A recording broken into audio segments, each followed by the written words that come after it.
This is Kanisha Grayson, founder and CEO of The Art of Applying. And today I have a client with me, actually a client who I've known a very long time. Her name is Gabby. Gabby and I actually went to high school together. So we have known each other for 20 years. Oh my goodness. Our friendship is an adult.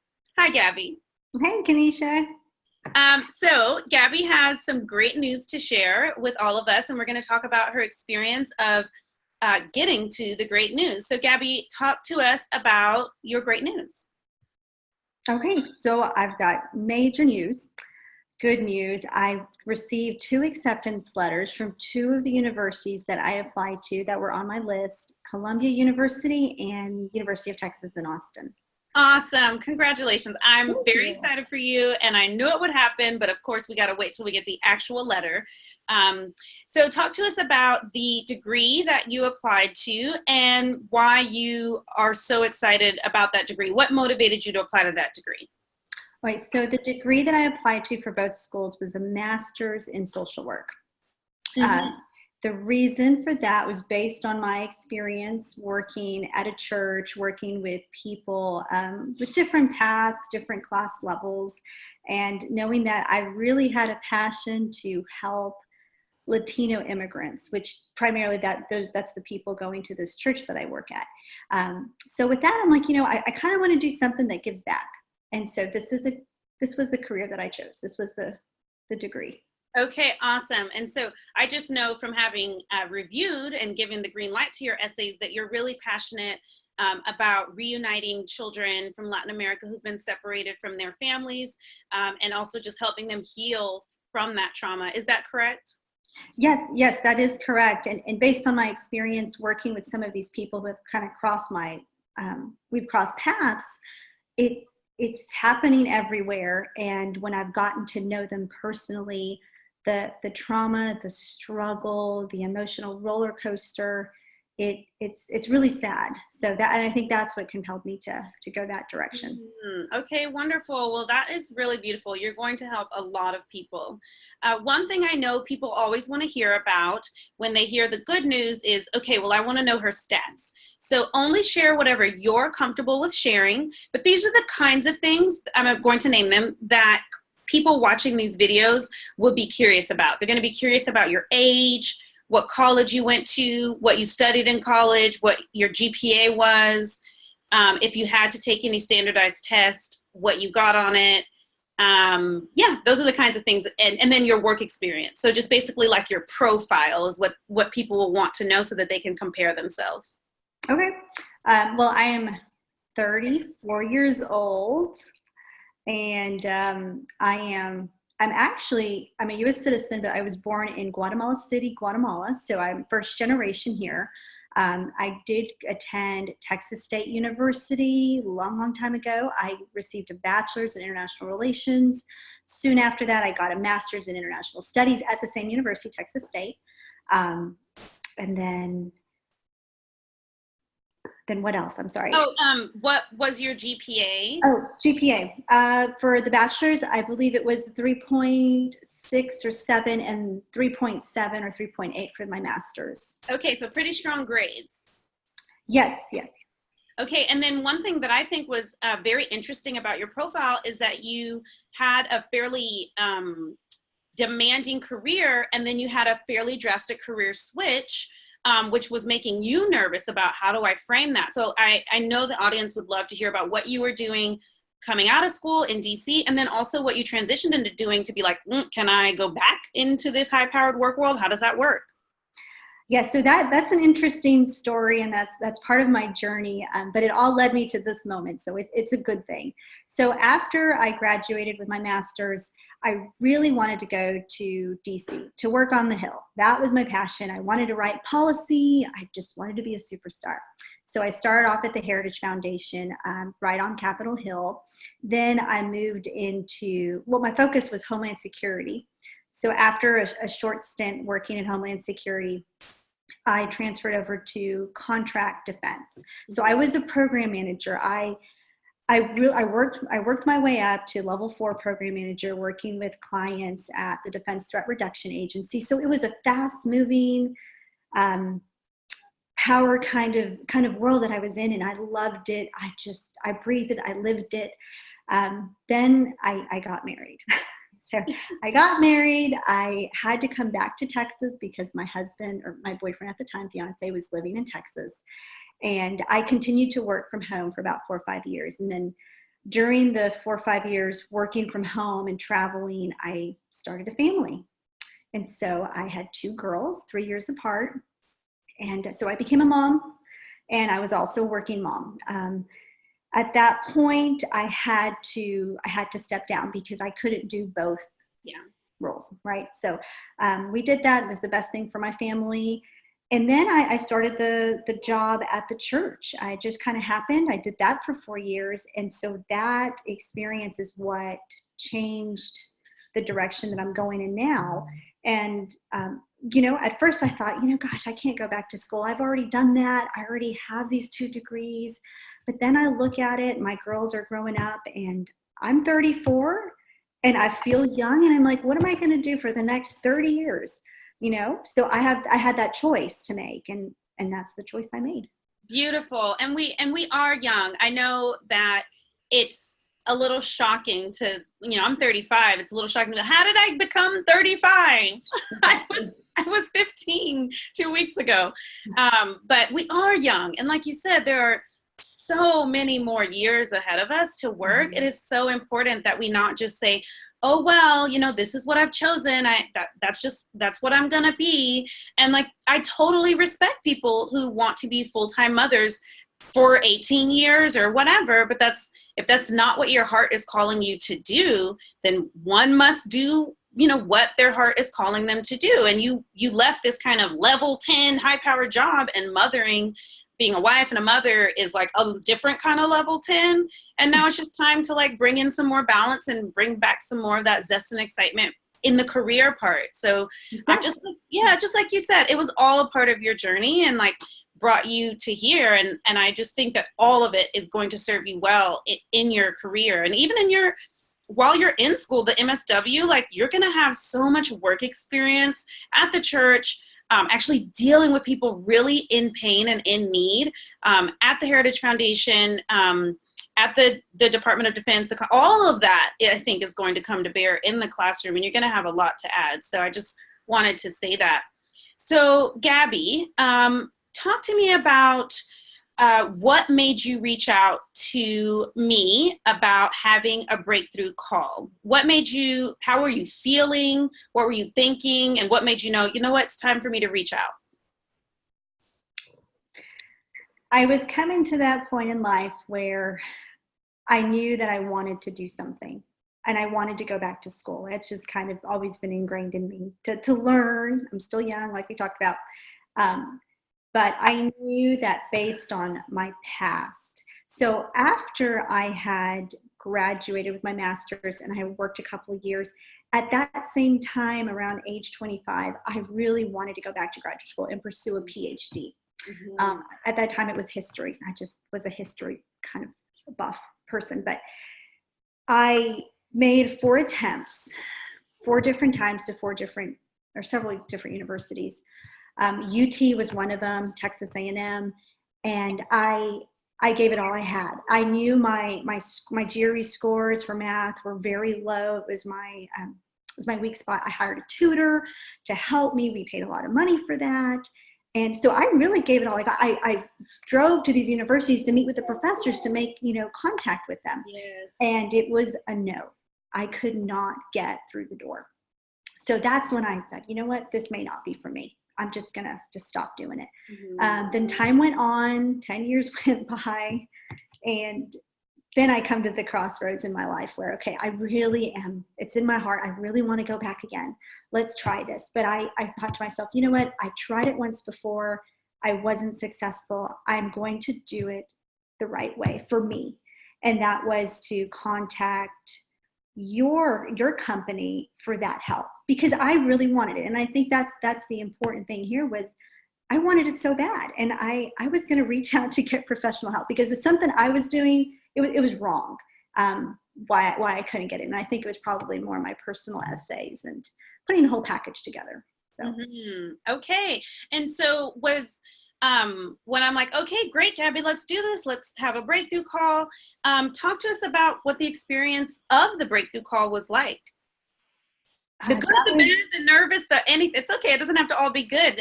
I know that a lot of people are afraid to even have the call. I don't know. Talk to us about how you felt before you booked the call or leading up to the call, and then what happened during the call and how'd you feel during the call? well, I was excited about the call. I spoke to this person named Dylan, and he's just a great person to speak to. And he asked me 101 questions to get to know me better. At the end of that call, must have been about 45 minutes, he recapped my entire life within 5 minutes. And at that point, I'm thinking, man, he really listened to my life. He figured it out. He's got it. And so I was really, that kind of gave me confidence. I'm like, oh, you get my story. And then he invited, I believe, my husband to be part of the next call. And that was the part where I was just a little bit nervous. I was like, you don't need my husband on this phone call. I mean, yes, he's going to help pay for the tuition and pay for any upcoming costs if I go through this. And it's hard to get him on the same, schedule because he works a lot. But we finally got my husband to join the phone call.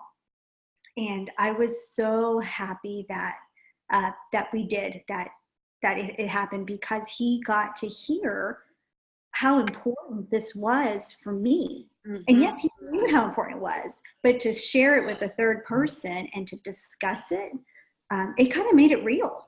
Yeah. And, so that was really key. And, especially if you're living with somebody who's going to help pay for this, to understand, hey, this is serious. Awesome. Okay.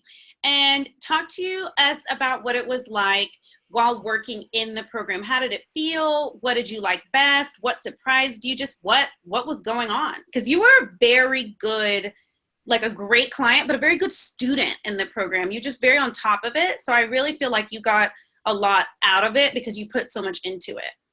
Right. I think the key thing for me was I enjoyed it. It excited me to be part of the program. I was just excited, just diving into it. It started off with, I was assigned to a consultant who was dedicated to me. That first phone call, I had circled it on my planner. I was just looking forward to just tell this consultant everything that I wanted to tell her. And we got to build a relationship. She understood where I was going, and we started working on those essays. And it was hard work in the beginning. I think what was hard was it was intense because it's a 6-week accelerator program. And the process makes sense to me now. I look at it and the 6 weeks makes sense because you're giving all you have to put together these beautiful pieces of work, resume to perfection. And after those 6 weeks are done, I guess the goal is to have that completed. And then you kind of sit back and you don't coast, but you start tweaking other things and applying it to other applications because you've done the hard work. Mm-hmm. So I really enjoyed the process. It just flowed. It made sense. Oh, that was beautifully said. I love it. Thank you. And what would you say to people out there who might be watching this who are like, oh, that sounds really nice. I don't know. Is it worth it? Can I afford it? What would you say to people who are just feeling like, I don't know, maybe I'll just do it by myself? I was that person who said, I don't know, is it worth it? The cost that maybe that goes with it, I just am not sure. It is kind of scary. But I think the turning point, the decision factor, was listening to a call similar to this from a past client, and she said the exact same thing. And I'm like, okay, you know what? I'm going to do it. It just, we're all in that same boat. It's natural to feel that way. But seeing the success stories from past clients and hearing the interviews and being able to relate to them is what kind of pushed me into doing it. And the way I justified it was, hey, I really want this. This means a lot to me. This is going to change the next 30 years.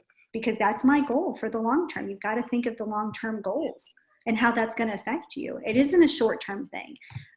So yeah, I think it was the calls, the interviews that I heard. Oh, that makes me so happy. Awesome. And thank you for paying it forward by doing one so that other people can watch your interview and feel like, oh, I really identify with Gabby. I can do this. How did you feel looking at the first drafts that you submitted to us and then looking at what you call them beautiful pieces of work and looking at the beautiful pieces of work that your resume and your essays ended up being in the end? Talk to us about that journey and how you felt seeing your final drafts. Oh man, that first draft, that was a rough one. I think the main comment that I received over and over again was, be explicit, be specific. I need more details, specific, explicit. And it was so ingrained in me after the third, fourth draft that I anticipated what the consultant would ask. So it kind of trained me. I'm like, oh, I just wrote this comment. I better be specific. Or I better have a transition sentence in between. I knew I was a good, decent writer. But what I didn't know was how to tell my story. And that's what I didn't understand 10 years ago, that the story is what's important, that the admission committee wants to see that. And the only way they're going to see that is through that personal statement. Mm-hmm. And I think that was the piece that I was missing. And at the end of the drafts, I think maybe 4 or 5 drafts, I was proud of myself. I was like, I did this. This is my story. This is my life. Of course, it makes sense. You want to tell it and tell it the best way possible, that people can believe in you, that you are the right candidate for that program. Beautiful. Yes. And I really enjoyed reading your essays. I obviously didn't read all of them, but the ones that I did read, I was like, this is awesome. So yeah, I actually still have my essays from when I applied. So like, you should keep them because it does feel good to go back and read them every 10 years or so, just to be like, look what I did. And you did do it. It's your work. It's your story. Wonderful. So let's see what else I want to ask.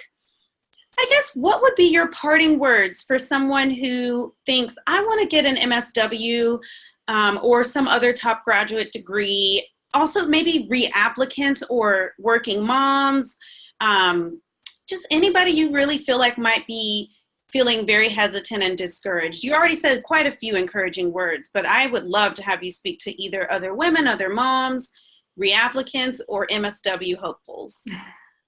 What do you choose? I think what's close to my heart are moms, because that's my life, right? And I would say to those women who are my age, who did their undergraduate, maybe even graduate degrees, and think that maybe they had their turn in life, now they need to dedicate it to their children, that this is such a rewarding journey to go through. Not that your validation, just comes from, university. I mean, you are strong to begin with, but to know that you can accomplish this at this age with the help of, the art of applying, it's a life changer, because juggling, kids' schedules, dinners, and then me working part-time, this really kept me focused. And the process, if you do it on your own, as you'll find out, it is overwhelming. It is. But when you have someone by your side, man, that just helps a lot. So to those women out there who are wondering, who are my age later in life, wondering, can I go back to school? Of course you can. And the feeling that you will get is not the same feeling you got 10 years ago when you were 20. It's an empowering feeling. It's like, I got this. I can do this. I'm still smart. That's, of course, right? I still got this. What validation, Gabby. And that was so beautifully said. Thank you. How validating it must be to be like, wow, like, I've been out of the high-powered work world for a while. Am I really still a valued scholar, professional, or whatever? And to Columbia and UT to both be like, yes, you are.